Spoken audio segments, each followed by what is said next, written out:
అలాగే.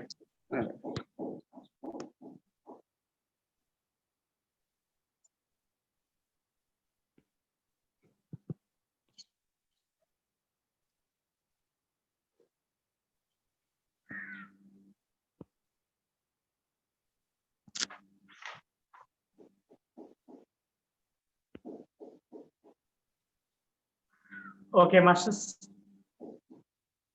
కృష్ణా జిల్లా ధ్యాన కుటుంబం ఆధ్వర్యంలో నిర్వహిస్తున్న డిజిటల్ సాంగత్యంలో భాగంగా ఈరోజు 55వ క్లాస్ చెప్పడం కోసం అని చెప్పేసి మనకి చిత్తూరు రాజమండ్రి నుంచి మనకి కల్పనామూర్తి మేడం గారు వచ్చి ఉన్నారు. మరి మేడం గారు చాలా సీనియర్ పిరమిడ్ మాస్టర్. మరి ఈ ధ్యానంలోనికి రాకముందు మేడం గారు ఒక 15 సంవత్సరాలు సైన్స్ టీచర్ గా చేస్తున్నారు. అదేవిధంగా ఒక 15 సంవత్సరాలు మరి హెచ్ఎం గా చేస్తారు.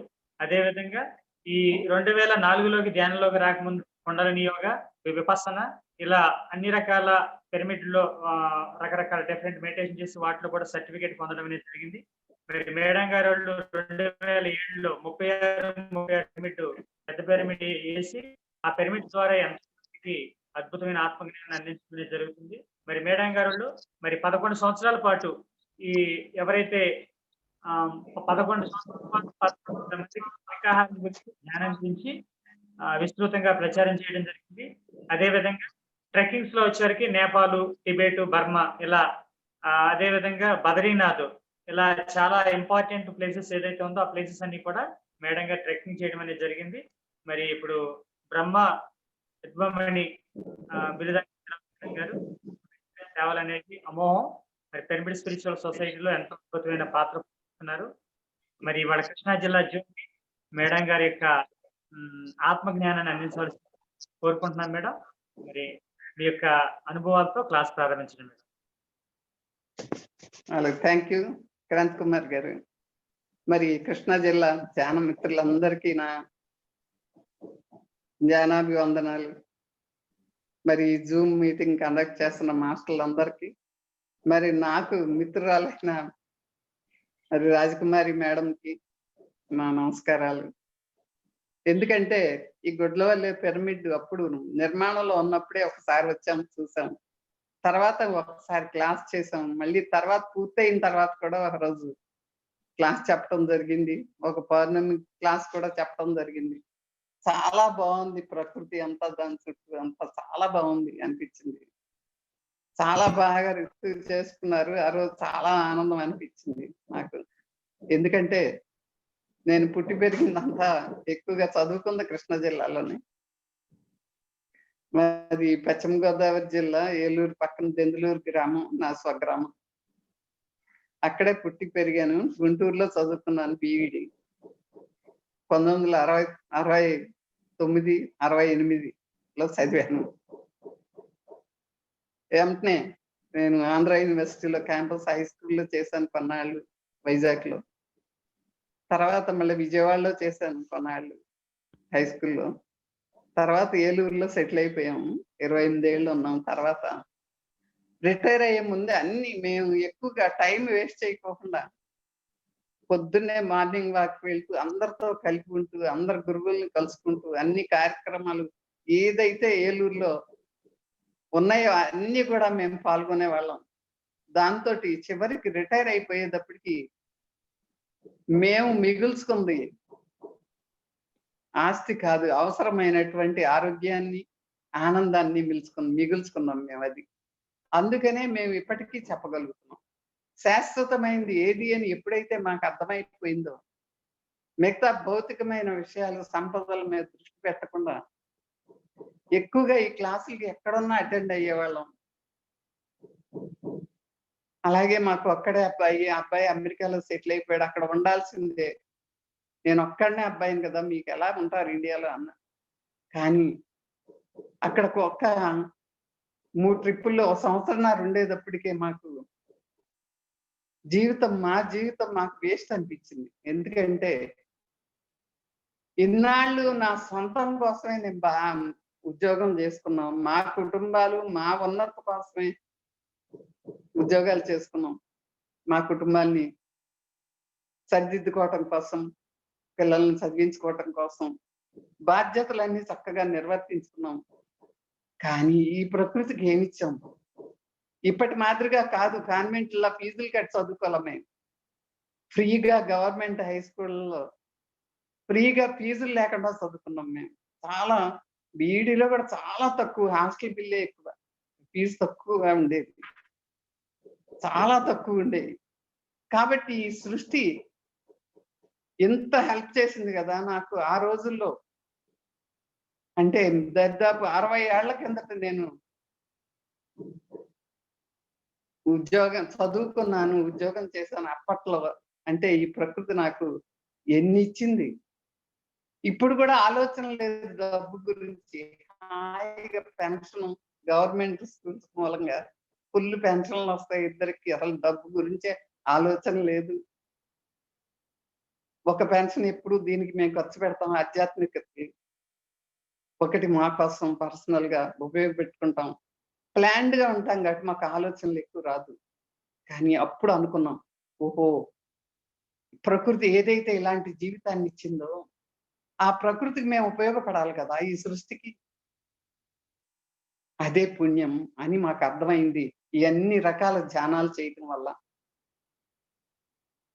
ఎప్పుడైతే అర్థమైందో అప్పుడు ఈ పిరమిడ్ ధ్యానంలోకి, ఎందుకంటే ఇది చాలా సులభంగా వెళ్ళగలుగుతాం. చూడండి మిమ్మల్ని ఈ ఒక్క 20 నిమిషాల్లో మిమ్మల్ని మీ లోపలికి తీసుకెళ్ళగలిగింది ఒక ధ్యానం. అంత సులభం. మిగతా అన్నీ కూడా చాలా టైం పడుతుంది. అంత అంతర్ముఖం అవ్వాలంటే. బుద్ధుడి యొక్క ఆనాపానసతి, మరి బ్రహ్మర్షి పత్రిజీ శ్వాస మీద ధ్యాస, అది చాలా సులువుగా అనిపించింది. ఏ ధనంతో సంబంధం లేదు. చాలా సులభంగా దీన్ని ప్రచారం చేయొచ్చు. ఆ విధంగా నేను ఎందుకు పుట్టానో తెలుసుకున్నాను. ఏం చెయ్యాలో తెలుసుకున్నాను ఈ ధ్యానం చేయటం వల్ల. నాకు సంగీతం చాలా ఇష్టం. ఒక పల్లెటూరులో పుట్టి పెరగటం వల్ల నేర్చుకోలేకపోయాను. కానీ పాటల ద్వారా, పత్రి గారి పాటల ద్వారా నేను తొందరగా ఎనర్జీ పాస్ అవ్వటం గమనించాను 5 నిమిషాల్లోనే. ఇది చాలా సులువని అప్పుడు దీంట్లో సెటిల్ అయిపోదామని నిర్ణయించుకుని, మా వారి స్వస్థలం రాజమండ్రి. ఇక్కడ ధ్యానం అంటే ఎవరికీ తెలీదు కాబట్టి, అక్కడికెళ్ళి ప్రచారం చేద్దాం అని ఇక్కడికొచ్చి ఒక 2 సంవత్సరాలు బయట అంతా చెప్పి, తర్వాత పిరమిడ్ హౌస్ నిర్మించుకున్నాం. ప్రతిరోజు ఇక్కడ ఖాళీ లేకుండా జనాలొస్తూ ఉంటారు.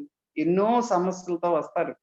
వాళ్ళందరూ కూడా ఈ ధ్యానం వల్ల పరిపూర్తిగా లాభం పొంది వెళ్తూ ఉంటారు బయటికి. అప్పుడు ఓహో! అప్పుడు అర్థమైంది జీవితం అంటే ఏంటి? నేనేం చేయాలి? నా ముక్తిని ఎలా సంపాదించుకోవాలి?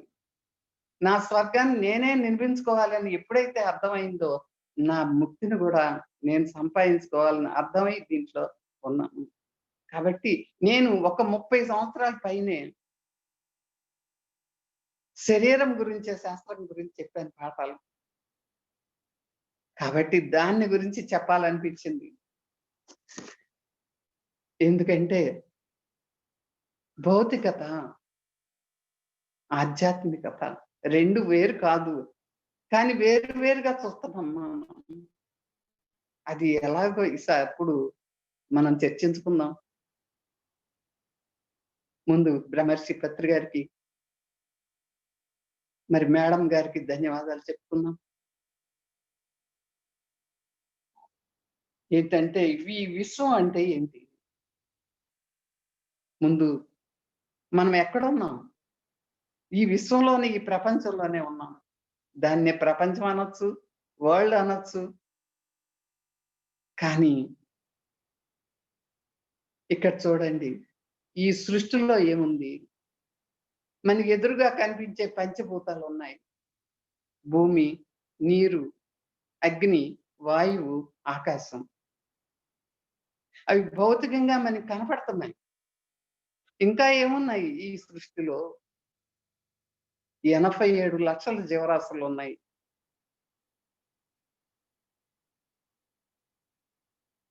ఆ 87 లక్షల జీవరాశుల్లో ఒక్క మైనస్ మనిషి తప్పితే ప్రతి జీవి ఈ ప్రకృతికి కనెక్ట్ అయిపోయి ఉంది మిత్రమా. అవి ప్రకృతి ఏదైతే ధర్మాలని వాటికి నిర్దేశించిందో, ఏ విధంగా బతకమని చెప్పిందో ఆ విధంగానే బతుకుతున్నాయి ఒక్క మానవుడు తప్పితే. ఎందుకని అన్నప్పుడు వీడి శరీర నిర్మాణం కొత్త, వెన్నెముక నిటారుగా ఉంటుంది. వాడికి తెలివితేటలు ఎక్కువ, ఆలోచనలు ఎక్కువ, మనసు ఎక్కువ పనిచేస్తుంది. అన్నీ వీడే తెలుసు, నాకే అన్నీ తెలుసు అనుకుంటాడు.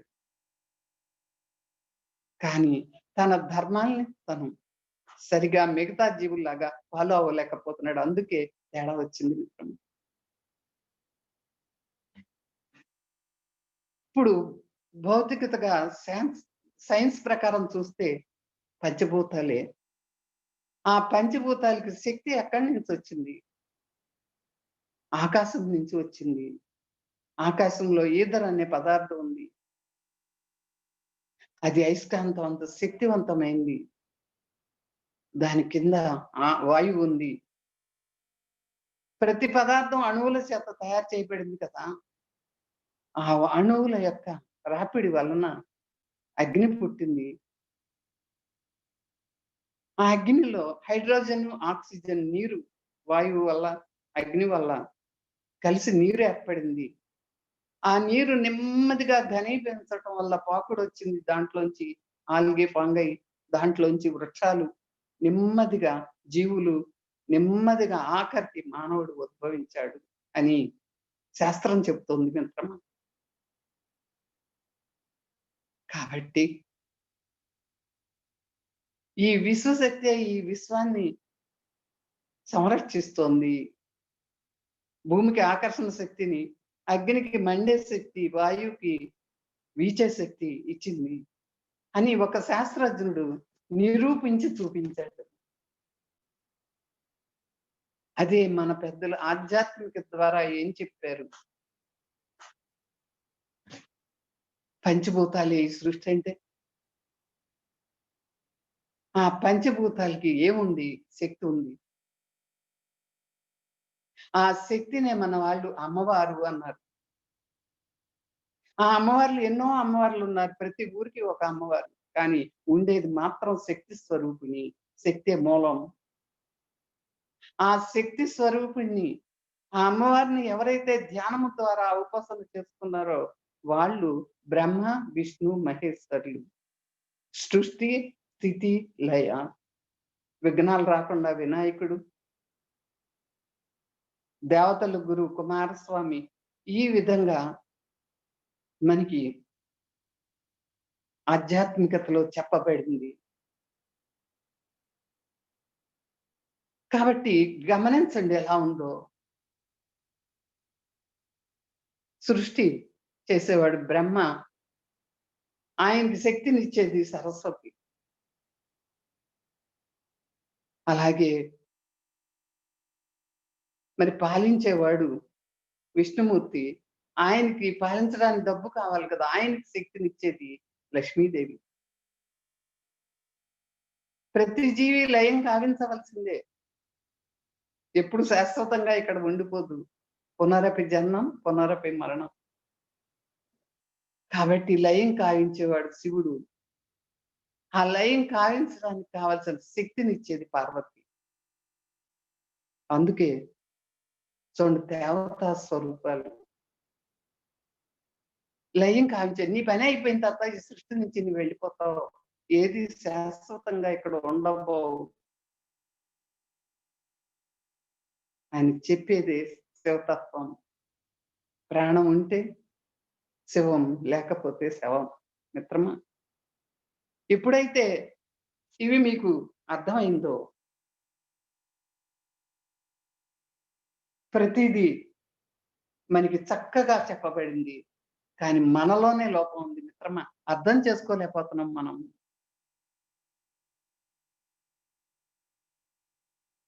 ఆ ధ్యానము ద్వారా శక్తిని ఎవరైతే ఆవాహనం చేసుకుంటారో మనం కూడా దైవంతో సమానం అవుతాము. అందుకే ఈ సృష్టి అంతా భౌతికత ఏం చెప్తుందంటే శాస్త్రం విశ్వశక్తి అంటుంది, ఆధ్యాత్మికత దైవం అంటుంది, అదే పరమాత్మ స్థితి. రెండు ఒకటే మిత్రమా, వేరు వేరు కాదు.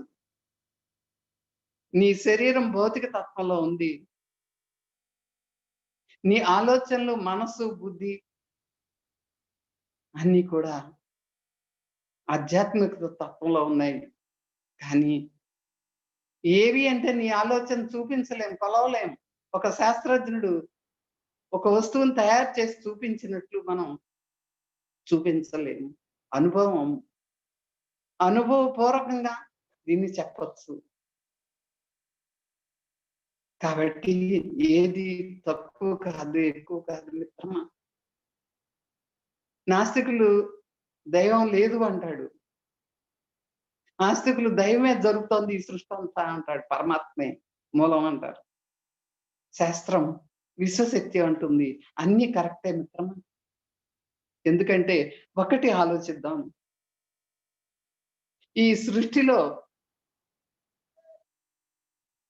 2 పదార్థాలు ఉన్నాయి చూడండి.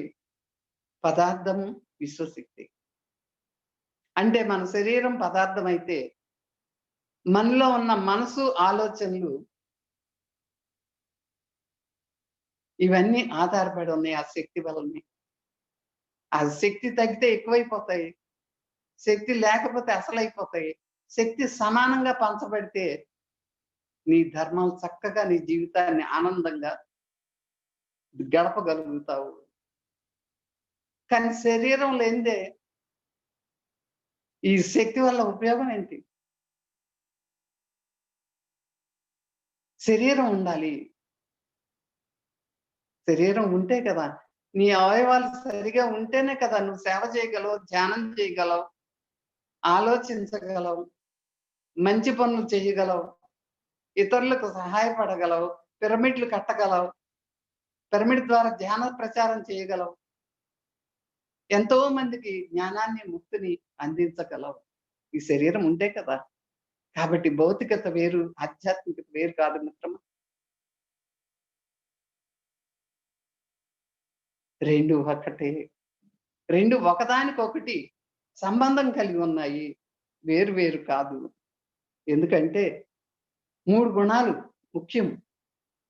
చూడండి, మరి ఒక భవనం నిర్మించాలంటే ప్లాన్ ఉండాలి, డబ్బుండాలి. అది ఎంతకాలం నీకు నిర్మాణం జరగాలో అంత పెట్టుబడి నువ్వు పెట్టాలి. చూడండి, ప్రకృతిలో కూడా 3 గుణాలతో కలిగే ఉంటుంది. భూమి తటస్థంగా ఉంటుంది, తామసికం. గాలి, నీరు రజోగుణం. ఎప్పుడు కదిలిపోతూ ఎక్కువవుతాయి, తక్కువవుతాయి. తుఫాన్లు రావచ్చు, అసలు ఎండిపోవచ్చు, రాకుండా ఉండొచ్చు. మార్పు వస్తుంది, రజోగుణంలో ఉంటాయి ఎప్పుడు.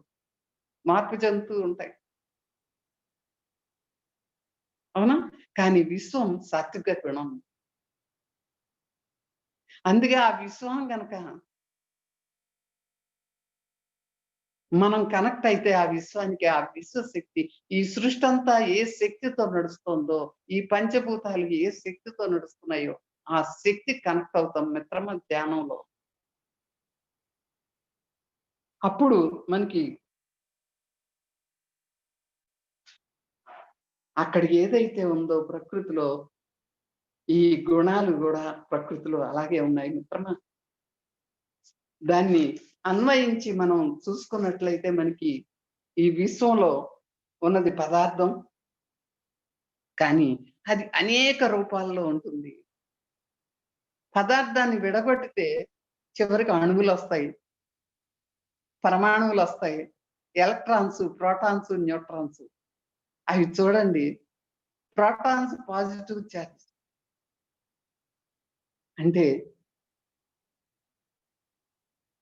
Electrons negative charge, neutrons neutral గా ఉంటాయి. అంటే రాజసికం, రజోగుణం, తమోగుణం, సాత్విక గుణం, న్యూట్రాన్స్. కాబట్టి ఈ విధంగా మనకి బయట పదార్థం బ్యాలెన్స్డ్ గా ఉంది 3 గుణాలతో. అలాగే మనం కూడా ఉండాలి 3 గుణాలతో. ఎప్పుడైతే అన్నింటికి ఒక్కటే శక్తి, కరెంట్ లాగా మనం ఆ పరమాత్మను మనం ధరించుకుంటే మనలో చక్కగా మానవ జీవితానికి, విశ్వానికి దగ్గర పోలికలు ఉన్నాయి మిత్రమా. గమనించు. ఎందుకంటే పదార్థం ఈ విశ్వం. నీలోనూ అదే ఉంది. సృష్టిలో ఏదైతే పంచభూతాలు ఉన్నాయో నీ శరీరంలో కూడా అవే ఉన్నాయి. ఎముకలు, మాంసము, భూతత్వం. మరి నీరుంది. నీలో 70% నీరే ఉంది. ఈ సృష్టిలో ఏదైతే నీరు 70% ఉందో, సముద్రాలు, నదులు వల్ల నిండిపోయి ఉందో, నీలో కూడా 70% నీరుంది మిత్రమా.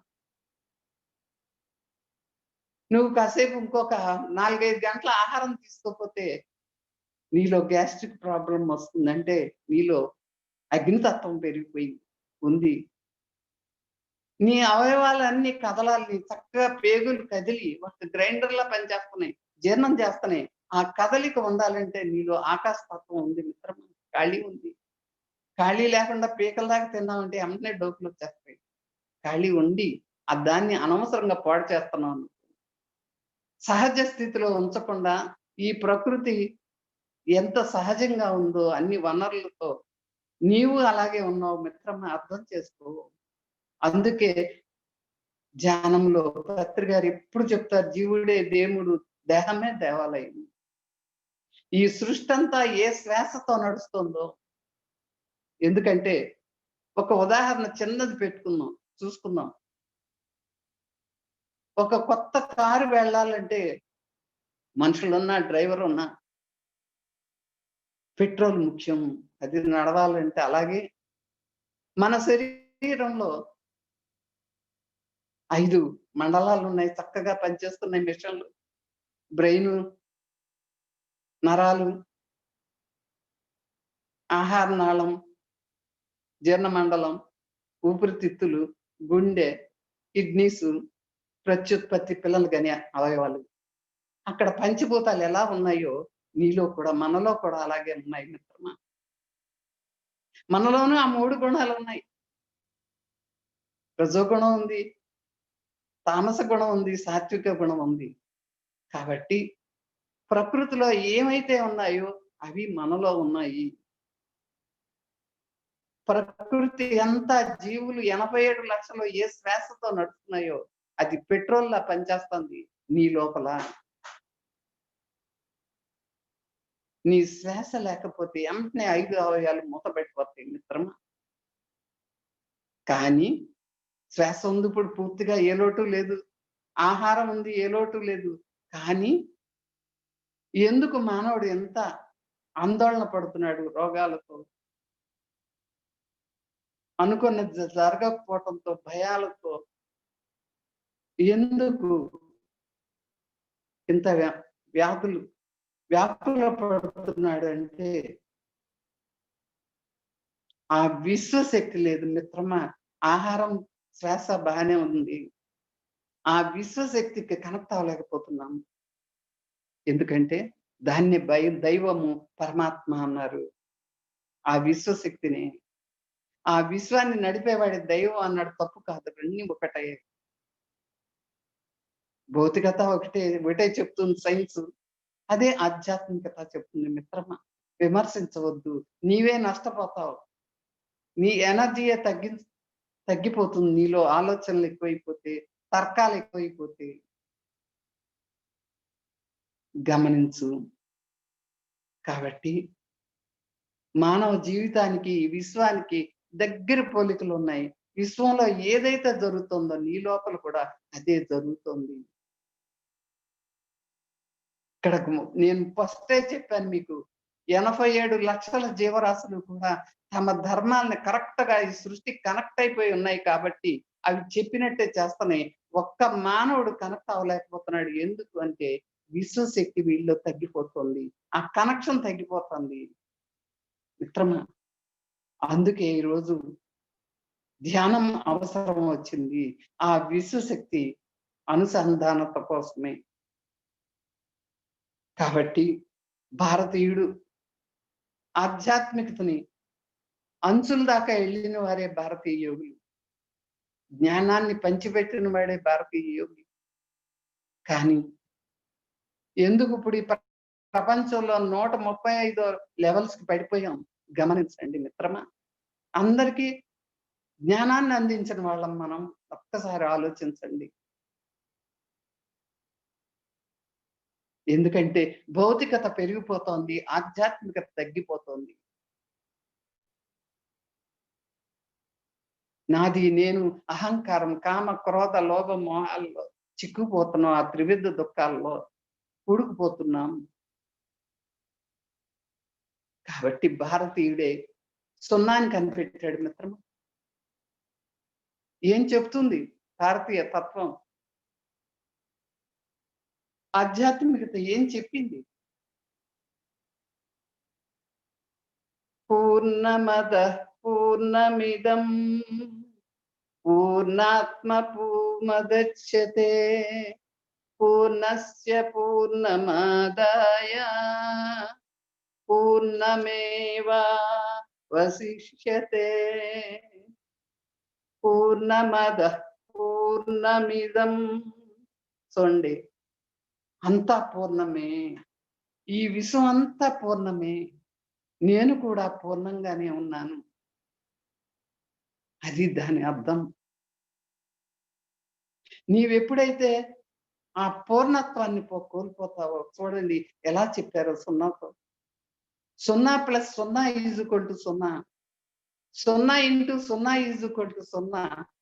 0 - 0 = 0. అది భారతీయ తత్వం. పూర్ణమదః పూర్ణమిదం. నేను పరిపూర్ణుణ్ణి. ఈ సృష్టి అంతా పరిపూర్ణుడే. భగవంతుడు పరిపూర్ణుడు. నేను కూడా పరిపూర్ణత్వాన్ని తో పుట్టాను నేను. అది తెలుసుకోవాలి మిత్రమా. అది భారతీయ తత్వం. ఎందుకు ఇంత ఆందోళనతో, రోగాలతో కొనారిల్లుతున్నాం? ఒక్కసారి ఆలోచించండి మిత్రమా. కాబట్టి ఈ విశ్వంలో పదార్థం ఉంది, పరమాత్మ ఉన్నాడు. పదార్థము పరమాత్మ కలిపితేనే విశ్వం. కాబట్టి పదార్థం మీద పరిశోధనలు జరిగినాయి అనుకోండి, అది భౌతికత అంటాం. వస్తువులు కనిపెట్టబడతాయి శాస్త్రజ్ఞుల చేత. అదే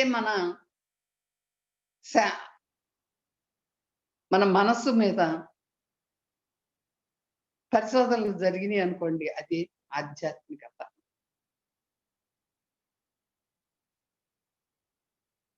అంతా పరిపూర్ణమైన స్థితిలో ఉన్నాం. పుట్టాం మనం. ఈ ప్రకృతి ఎలా ఉందో అలాగే పుట్టాం మనం కూడా. కానీ ఎందుకు మనం వెనకబడిపోతున్నాం? ఆందోళన పడుతున్నాం? ఎందుకు అవసరం వచ్చింది? ధ్యానం యొక్క అవసరం. ఆ విశ్వశక్తి కనెక్షన్, ఆ దైవంతో కనెక్షన్ తగ్గిపోతుంది మిత్రమా. అది దైవం.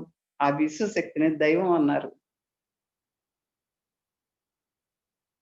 కాబట్టి అది మనం గ్రహించాల్సింది. తామస గుణాన్ని వదిలిపెట్టి, రజో గుణాన్ని వదిలిపెట్టి, సాత్విక గుణంలోకి ఎప్పుడైతే మనం ప్రవేశిస్తామో ఆలోచనలు తగ్గుతాయి. నాది, నేను అనే భావం తగ్గుతుంది మిత్రమా. ఎలా తగ్గుతుంది? దానికి 3 మార్గాలు చెప్పారు మన గురువులు. నీలో ఆందోళన కలిగినప్పుడు నీ గురువుల మాటలు విను. సత్సాంగత్యం చెయ్యి, జ్ఞానం వస్తుంది. స్వాధ్యాయం చెయ్యి, ఇంకా జ్ఞానం పెరుగుతుంది. పుస్తకాలు చదువు నీవు ఆందోళనగా ఉంటే. అందరినీ అడుగు, నీ దారి కనపడుతుంది. ఏ దారిలో వెళ్ళాలో చెప్తారు ఆ సత్సాంగత్యాల్లోనే. ఇవన్నీ ఎలా వస్తాయి? అదే ధ్యానం చెయ్యి. అదే బుద్ధుడు చెప్పింది 4 సత్యం. ప్రపంచం అంతా దుఃఖంతో నిండిపోయి ఉంది. నీలో తృష్ణ పెరగటం వల్లే నీవు అజ్ఞాన అంధకారంలోకి వెళ్ళిపోతున్నావు. ఆ విద్య నశిస్తుంది. సత్సాంగత్యాలు చెయ్యి, స్వాధ్యాయాలు చెయ్యి, ఆ విద్య నశిస్తుంది. ఎలా నశిస్తుంది? ధ్యానం ద్వారా ఇవన్నీ వస్తాయి అని చెప్పారు. అది మనం నేర్చుకోవాల్సింది.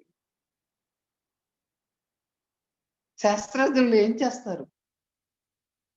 చక్కగా వస్తువులు కనిపెడుతున్నారు ఈ ప్రపంచానికి. హాయిగా, సుఖంగా బతకటానికి దారి చూపించారు. కానీ ఆధ్యాత్మికతని మనం చూపించలేకపోతున్నాం. ఎందుకంటే అది అంతర్ముఖమైంది. అనుభవాలతో మనం స్వయంగా చూడాల్సిందే కానీ, ఒక పరికరాలను ఇట్లా చూపించినట్లు మనం చూపించలేము. కాబట్టి ధ్యానంలో అనుభవాలు కలుగుతాయి చక్కగా. ఆ అనుభవాల వల్లే నీకు ఎన్నో ఈ సృష్టి రహస్యాలు తెలిసిపోతాయి. నీవెన్నో సంకల్పాలు కావాలనుకుంటున్నావు. అప్పుడు పెడితే దాని మీద, ఆ సంకల్పాల మీద గనక నీవు దృష్టి పెడితే ఆ లెవెల్‌కి నువ్వు ఎదుగుతావు మిత్రమా ధ్యానం చేస్తే, సత్సాంగత్యం చేస్తే, స్వాధ్యాయం చేస్తే. ఆ లెవెల్‌కి నీవు సంకల్పాన్ని నెరవేర్చుకునే స్థితికి ఎప్పుడైతే ఎదుగుతావో, నీ సొంతంగా పిరమిడ్ కట్టగలుగుతావు. ఒక పిరమిడ్ మాస్టర్‌లా తయారయ్యి, నీకు తెలిసిన జ్ఞానాన్ని అందరికి పంచగలుగుతావు. అందరి యొక్క కష్టాలు తీర్చగలుగుతావు. అది మోక్షం మిత్రమా. అదే చివరికి మనం చేయాల్సింది. ఆ మోక్ష స్థితిలోకి ఎప్పుడైతే వెళ్తామో, మనకి జన్మ లేని స్థితి వస్తుంది. అది ఆధ్యాత్మికత మనకి నేర్పుతుంది. సైన్స్ ఎంత అభివృద్ధి చెందింది, భౌతికత ఎంత అభివృద్ధి చెందింది ఈ ప్రపంచంలో. ఈనాడు చంద్రమండలం మీద మనిషి వెళ్ళగలుగుతున్నాడు, ఉండగలుగుతున్నాడు. కానీ నీలో బీపీని తగ్గించుకోలేకపోతున్నావు. ఒళ్ళు నొప్పులను తగ్గించుకోలేకపోతున్నావు. రోగాలను తగ్గించుకోలేకపోతున్నావు మిత్రమా. ఎంత ఎత్తుకు ఎదిగావు నువ్వు. గమనించు. దేనివల్ల? అంటే నీలో ఆధ్యాత్మికత భావం తగ్గింది. అది ధ్యానం అన్ని సర్వరోగ నివారిణి. ధ్యానం ద్వారా అన్నీ పూరింపబడతాయి. దానికి ఒక పరికరంలా పనిచేస్తుంది పిరమిడ్ మిత్రమా. కాబట్టి నీ వంతు ఏం చేయటానికొచ్చావో నీవు తెలుసుకుంటే, నీవు ఆధ్యాత్మికతలో ప్రవేశించినప్పుడు మాత్రమే ఈ సృష్టిని మార్చగలం. చూడండి, ఐన్‌స్టీన్ చెప్తాడు, భారతీయుడే నాకు పాఠాలు నేర్పించాడు అని చెప్తాడు. భారతీయుడు వెళ్తే నిలబడేవాడట కూర్చున్నవాడు లేసి. నమస్కారం పెట్టేవాడట. ఆ విదేశీయులకి, వాళ్ళ దేశీయులకి చాలా కోపం వచ్చేసేదట. ఎందుకు వాళ్ళకి అంత విలువిస్తున్నారు మీరు అని. అంటే నాకు ఈ ఆటం బాంబ్ కనిపెట్టడానికి మార్గమే భారతీయులేనయ్యా. వాళ్ళ శాస్త్రం వల్ల నేను నేర్చుకున్నాను. వాళ్ళ ఆధ్యాత్మికతలోంచే నేను సూత్రాన్ని కనిపెట్టాను అని చెప్పాడట. E=mc². ఆయన సూత్రం. E అంటే ఎనర్జీ, M అంటే పదార్థం, C² అంటే వెలుగు. ఆ కాంతి కిరణం యొక్క వేగం. ఒక పదార్థంలో కాంతి కిరణం వేగాన్ని ఎప్పుడైతే పంపుతావో, అది పరమాణువుల కింద ఇంకా ఎలక్ట్రాన్స్, న్యూట్రాన్స్ కింద ఎప్పుడైతే విడగొట్టబడుతుందో అప్పుడు ఎనార్మస్ శక్తి వస్తుంది. అదే ఆటం బాంబు. దాన్ని సర్వనాశనం చేసేస్తుంది ఈ ప్రపంచాన్ని ఒక్క క్షణంలో. అది ఎలా కనిపెట్టింది? ఎలా వచ్చింది నాకంటే ఐడియా చెప్పాడాయన. ఏం చెప్పాడంటే, శివపురాణంలోంచి తీసుకున్నాను నేనిది. శివుడు పదార్థం, పార్వతీదేవి శక్తి. పదార్థంలోకి శక్తిని ఎప్పుడైతే పంపించారో, అందుకే శివుడు ఎప్పుడు ఖాళీగా ఉండడు. ధ్యానమైనా చేస్తాడు, లేకపోతే పార్వతీదేవిని తనలో అర్ధనారీశ్వర తత్వం, శివతత్వం, ఆ అర్ధనారీశ్వర తత్వంతో ఎప్పుడు నాట్యం చేస్తూ ఉంటాడు, లేకపోతే ధ్యానం చేస్తూ ఉంటాడు. ఎప్పుడైతే తనలో శక్తిని నింపుకొని నాట్యం చేస్తున్నాడో శివుడు, ఆ పరిపూర్ణ స్థితికి ఎప్పుడైతే ఆ విశ్వం యొక్క శక్తిలోకి ఎప్పుడైతే ప్రవేశిస్తాడో అప్పుడు శంఖనాదం ద్వారా ఆ శక్తి విడుదలవుతుంది ఆయన నుంచి.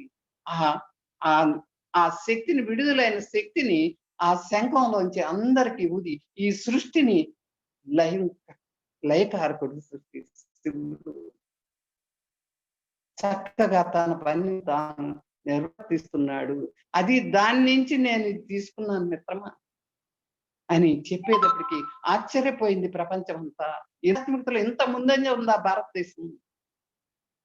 చూడండి ఎందుకు ఇంత దుఃఖపడుతున్నాం భౌతికంగా? ఇంత ఎదిగిన వాళ్ళం అంటే మనం దూరం అయిపోతున్నాం ఆధ్యాత్మికతకి. కాబట్టి మిత్రమా తెలుసుకుందాం తత్వం. ఎందుకు ధ్యానం చేయాలి తెలుసుకుందాం. భౌతికత వేరు కాదు, ఆధ్యాత్మికత వేరు కాదు. కాబట్టి చక్కగా ప్రతిరోజు ధ్యానం చేసుకుందాం.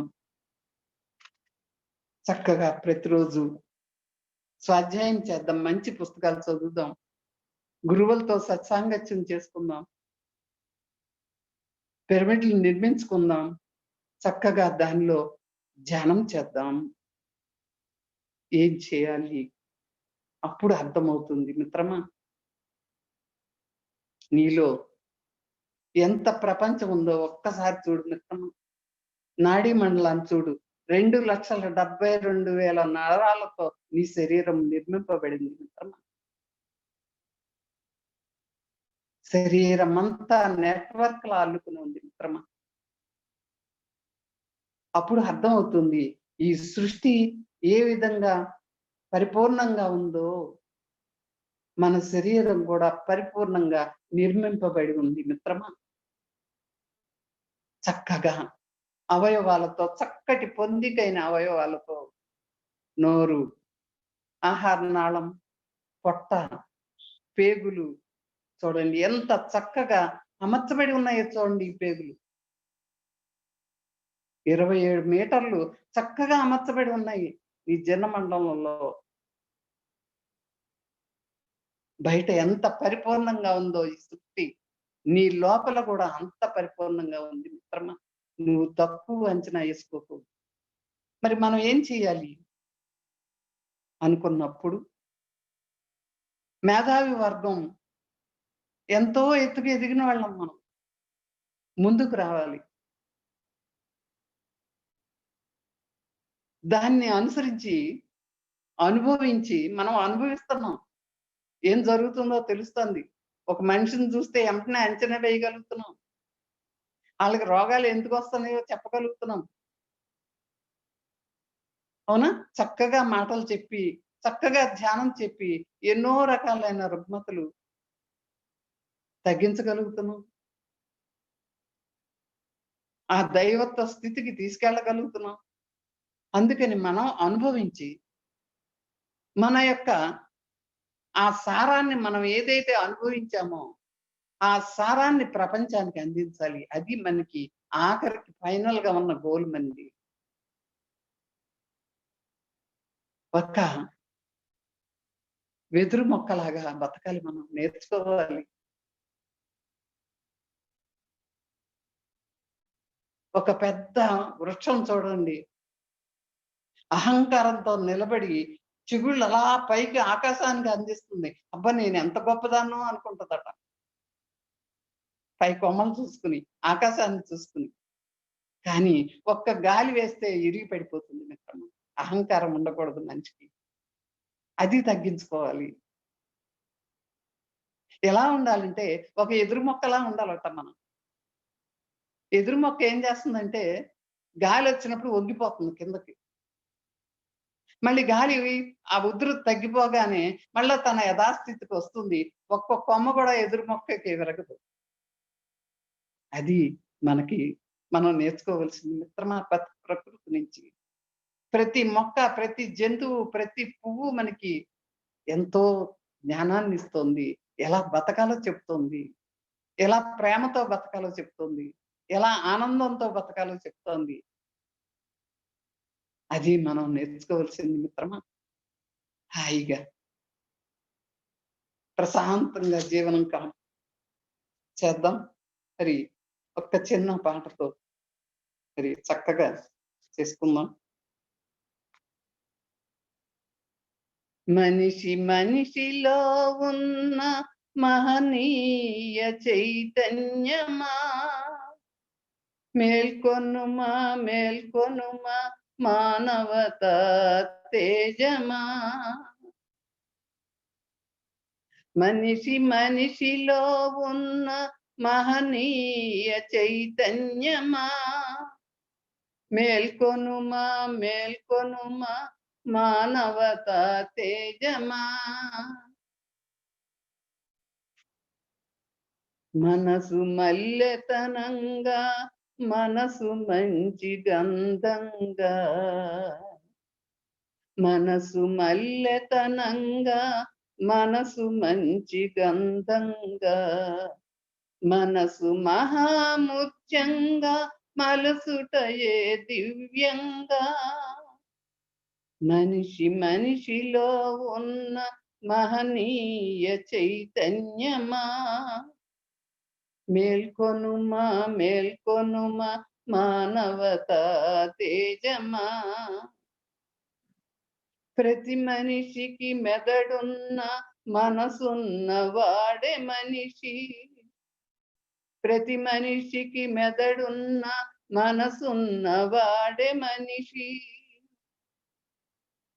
హృదయంలో పొదిగిన నీ మనసును నీవే మేల్కొనుపుమా, హృదయంలో పొదిగిన నీ మనసును నీవే మేల్కొనుమా, మేల్కొనుమా మేల్కొలుపుమా, మేల్కొలుపుమా.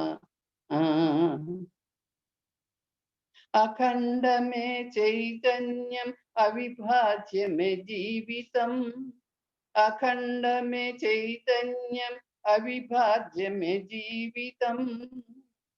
జీవిత చైతన్యమే మానవత్వము, జీవిత చైతన్యమే మానవత్వము. మనిషి మనిషిలో ఉన్న మహనీయ చైతన్యమా, మేల్కొనుమా మేల్కొనుమా మానవతా తేజమా. ఆనందమే నీ జీవిత ధ్యేయమురా, ఆలోచనలో ఆత్మార్పణముతో మనసన్నది ఒకటున్నదిరా, అనుభూతులకు కేంద్రమదిరా. అనుక్షణము స్వాధీనమైన సో తన్మయమందుమురా, తన్మయమందురా. ఆనందమే మన జీవిత ధ్యేయం, ఆనందమే మన జీవిత ధ్యేయం. మనసన్నది ఒక అద్దమురా, మంచి చెడులు గ్రహించునురా. మనసన్నది ఒక అద్దమురా, మంచి చెడులు గ్రహించునురా.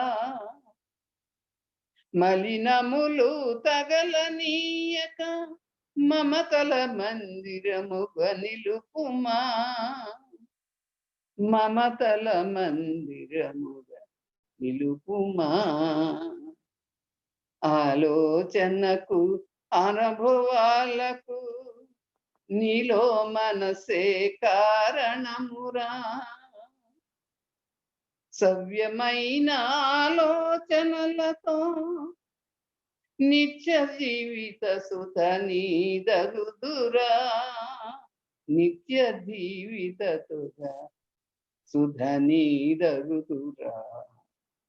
ఆరోగ్యానికి ఆయు పట్టు, ఆత్మోత్మలబ్ధికి సాధనకు మెట్టు, ఆరోగ్యానికి ఆయువు పట్టు, ఆత్మోత్మలబ్ధికి సాధనకు మెట్టు, జీవిత నౌక చుక్కానికి నీ మనసే కారణం, నీ మనసే విజయానందమే నీలగు గమ్యం,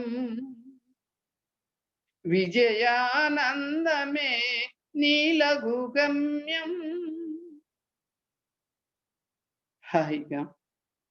ఎందుకంటే చివరికి మనం ఎందుకు పుట్టామంటే ఆనందంతో, ఆరోగ్యంతో, శాంతియుతంగా బతకటానికి, మన వలె మన పొరుగు వారిని ప్రేమించటానికి మనం ఎందుకు పుట్టామో తెలుసుకోవటానికి, మన జీవిత ధర్మాల్ని పూర్తి చేసుకున్నాక, స్వధర్మం పూర్తయినాక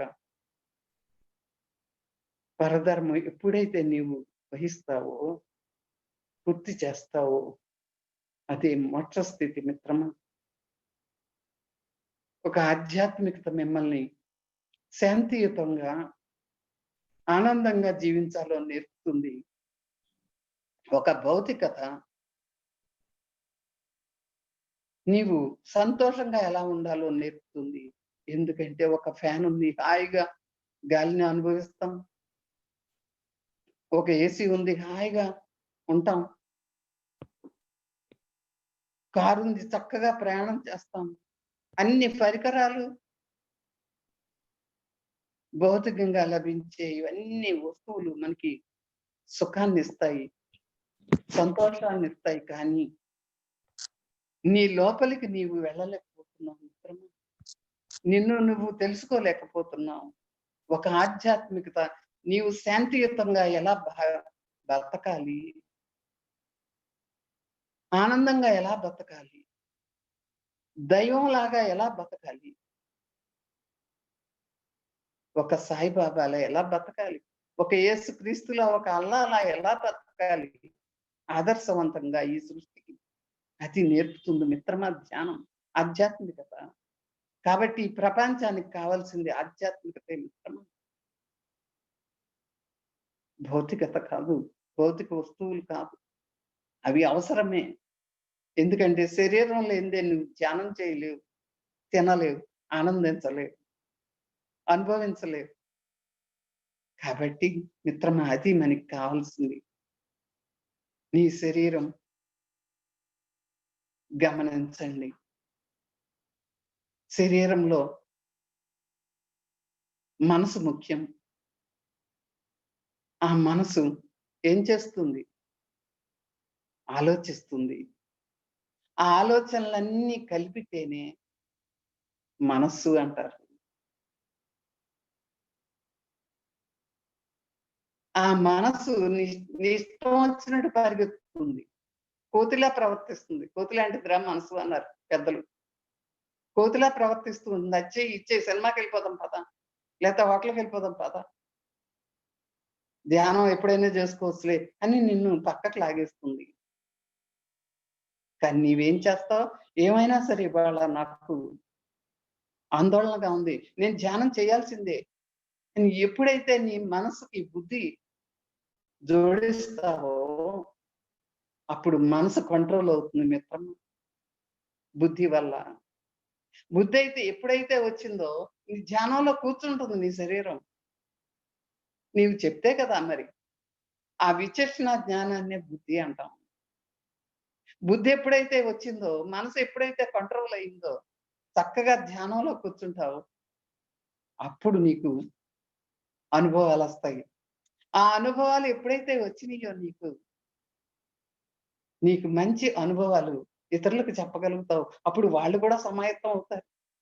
వాళ్ళ కాళ్ళ నొప్పులు తగ్గిపోయినాయి అంట, నేను కూడా ధ్యానం చేస్తాను, ఆనందాన్ని అనుభవిస్తాను అని ఎప్పుడైతే ఒక అనుభవం వచ్చిందో, ఆ అనుభవాలన్నీ కలిపితేనే చిత్తం అంటారు మిత్రమా. యోగః చిత్త వృత్తి నిరోధః. నీవు ధ్యానం చేస్తే ఆ చిత్తం మనసు చేసే పరిపర ఆలోచనలన్నీ కంట్రోల్ అవుతాయి. ఆ వృత్తులన్నీ కంట్రోల్ అవుతాయి. ఎప్పుడైతే కంట్రోల్ అయినాయో, ఒక ఆనందకరమైనటువంటి అనుభవాన్ని జీవితంలో నీవు ఎప్పుడైతే పొందావో, ఆ అనుభవాలే అన్ని కలిపితేనే ఆత్మ అంటారు మిత్రమా. నీ ఫైనల్ గోల్ ఏంటంటే, నువ్వు ఆత్మలో ఎన్ని అనుభవాలు సంపాదించుకుంటావో, మంచి మంచి పుణ్యకార్యాలు చేస్తావో, డబ్బే అక్కర్లేదు. నీకున్న దాంట్లో సహాయపడు. ఏదుంటే నీ దగ్గర అది పంచు అందరికి. అదే అనుభవం మిత్రమా. కాబట్టి change your phone tap on. చూడండి. కాబట్టి చేంజ్ యువర్ ఫోన్ ట్యాప్ అని పెట్టారు. ఏమండి?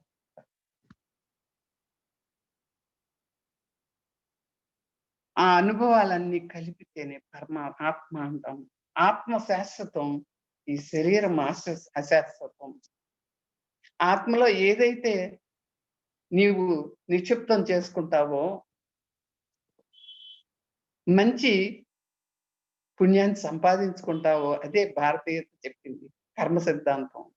నీ కర్మను బట్టే మరుసటి జన్మ ఆధారపడి ఉంటుంది మిత్రమా. నీవెప్పుడైతే మంచి కార్యాలు చేస్తావో, కర్మలు అనుభవిస్తావో, వాటితోటి మరుజన్మ ఉంటుంది.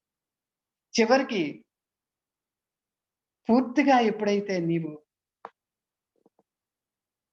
మంచి కార్యాలు సఫలీకృతం అవుతావో, ఈ జన్మ ఎందుకు ఎత్తామో నీకు అర్థమైపోయిందో, ఇంకా జన్మ లేని స్థితికి చేరుకుంటావు మిత్రమా.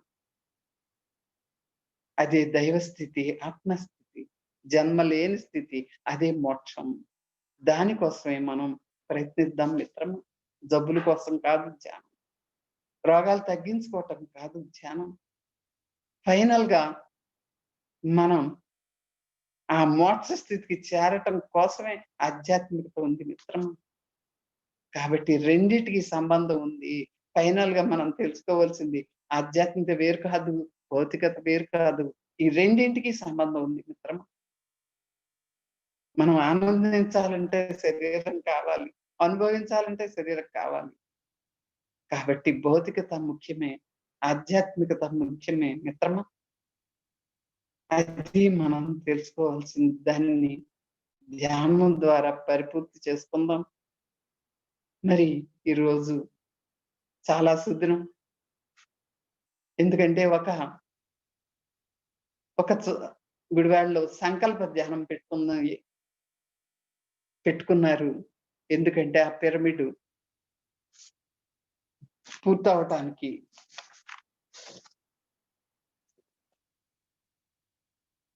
కాబట్టి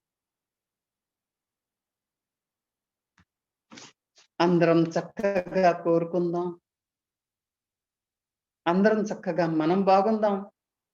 మన చుట్టూ ఉన్న ప్రకృతి బాగుండాలి. మనం అందరికీ సహకరిద్దాం ఉన్నంతలో. చక్కగా మరి ఆ మోక్ష స్థితిని పొందుదాం. చివర్లో